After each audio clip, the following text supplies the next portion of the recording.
उधर गरियाबंद में नक्सलियों का डंप सामान बरामद कर दिया गया है। 3 अलग अलग जगहों पर डंप किया गया था सामान और आईईडी बनाने का सामान भी बरामद किया था। स्टील कंटेनर, 57 बम सहित नक्सल सामग्री जब्त की गई है।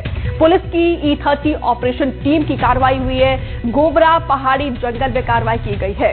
ये बड़ी जानकारी गरियाबंद से, जहां पे देखिए नक्सलियों का डंप सामान बरामद किया गया है। 3 अलग अलग जगहों पर डंप किया गया था सामान और आईईडी बनाने का सामान भी बरामद कर दिया गया। स्टील कंटेनर और 57 बम सहित नक्सल सामग्री जब्त की गई है और पुलिस की E30 ऑपरेशन टीम की कार्रवाई हुई है। गोबरा पहाड़ी जंगल में इस कार्रवाई को अंजाम दिया गया है। तो गरियाबंद से एक खबर, जहां पर देखिए नक्सलियों का डंप सामान बरामद किया गया है। 3 अलग अलग जगहों पर ये सामान को डंप किया गया है। महज 21 दिन में सुरक्षा बल ने तीसरी बार नक्सलियों का एक बड़ा डंप पकड़ा है। आपको ज्ञात होगा कि 16 तारीख को भी, जिस दिन 4 नक्सलियों ने गरियाबंद में सरेंडर किया था, उस दिन लगभग 16.5 लाख रुपए का डंप और कई तरह की सामग्री, नक्सल सामग्री सुरक्षा बलों ने बरामद की थी। इसके बाद 31 जुलाई को कई सामग्री उस दिन भी बरामद हुई थी और आज फिर नक्सलियों के एक बड़ा डंप पुलिस को मिला। लेकिन इस बार जो डंप मिला है वो अलग तरह का, इस बार बारूद ज्यादा मिला है कई तरह का। तो हमारे साथ इस समय एडिशनल साहब हैं, इनसे बात करेंगे कि ये जो कुछ पटाखे भी मिले हैं, कुछ एक वायर भी मिला है, वो कितना खतरनाक होता है और उसका क्या क्या इस्तेमाल होता है। सर, आज जो मिला है ये थोड़ा सा अलग है, इसमें 1-2 चीजें आप जो बता रहे थे, ये कैसे यूज करते हैं? इसमें तो एक पटाखे हैं, वो करीब जो बड़े साइज के टाइगर बम जो बोलते हैं, वो 57 की संख्या में है। तो उसको माओवादी 2 तरह से उपयोग करते हैं। एक तो पटाखे को जला के सिग्नल भेजने के लिए, अगर कुछ दूर में उनके साथी हैं और फोर्स का मूवमेंट है तो उनको तुरंत सिग्नल भेजने तो पटाखे जला देते हैं। दूसरा, ये पटाखों को कंटेनर में डाल के उसको डेटोनेट करके छोटा आईडी बना सकते हैं, जिसमें 1-2 लोगों की जान जा सकती है या गंभीर रूप से घायल कर सकते हैं। इसके अलावा जो कॉर्डेक्स वायर है, वो कॉर्डेक्स वायर ये हाई एक्सप्लोजिव है। 1 मीटर कॉर्डेक्स वायर एक बम, जो 5 किलो का जिलेटिन का बम होता है, उसके बराबर विस्फोट करता है। तो वो कॉर्डेक्स वायर 2 मीटर इस डंप में मिला है। और इसके अलावा कंटेनर वगैरह है, कंटेनर वगैरह पहले भी मिला था। उस तरह की चीजें अभी बरामद हुई।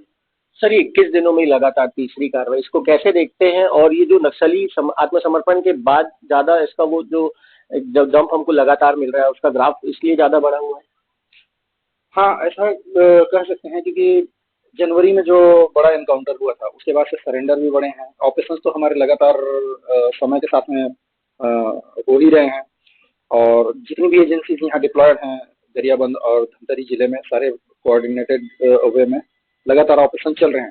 तो फ्रीक्वेंसी बढ़ी है, सरेंडर भी बढ़े हैं, लोगों का विश्वास भी बढ़ा है। तो जो भी सूचनाएं हैं सभी तरफ से मिलती जा रही हैं, तो सफलताएं मिलती जा रही हैं।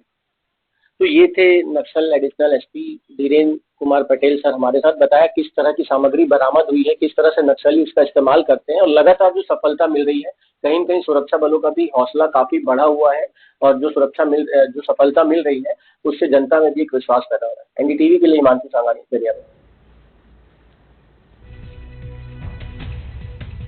हिमांशु कुछ ज्यादा जानकारी के साथ जुड़े हैं। हिमांशु, क्या डिटेल्स, जो आईडी बनाने का सामान बरामद किया गया कितना घातक है, कब इसे बरामद कर दिया गया है?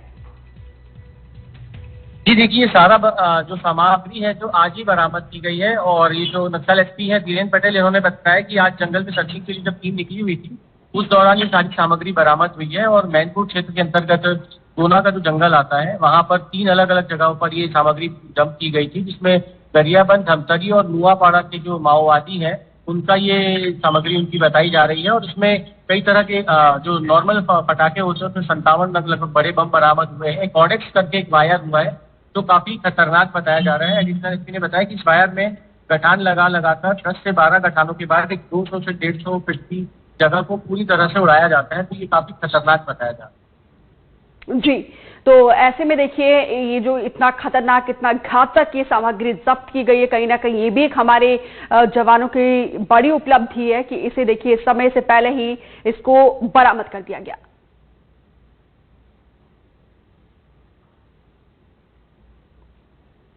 हिमांशु, आवाज मिल रही है? जी जी जी बोलिए। जी, पुलिस के द्वारा इस ऑपरेशंस को लॉन्च करके एक कहीं ना कहीं देखिए खतरे से पहले ही इस खतरे को भांपते हुए ये बड़ी उपलब्धि है पुलिस के लिए कहीं ना कहीं जो सामान बरामद किया गया है।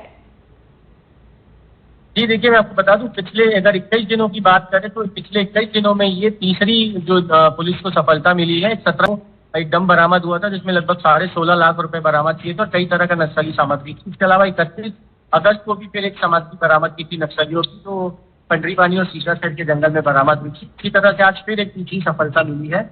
और जहां तक इन सफलताओं की बात की जाए तो जो नक्सली सरेंडर कर रहे हैं, जो माओवादी सरेंडर कर रहे हैं, उनके बताने के आधार पर ये सारी उनकी जो जानकारी मिल रही है उससे ही ये सारी जानकारियां निकल कर बाहर आ रही है और सुरक्षा बलों को लगातार सफलता मिल रही है। जी, बहुत बहुत शुक्रिया हिमांशु जानकारी देने के लिए।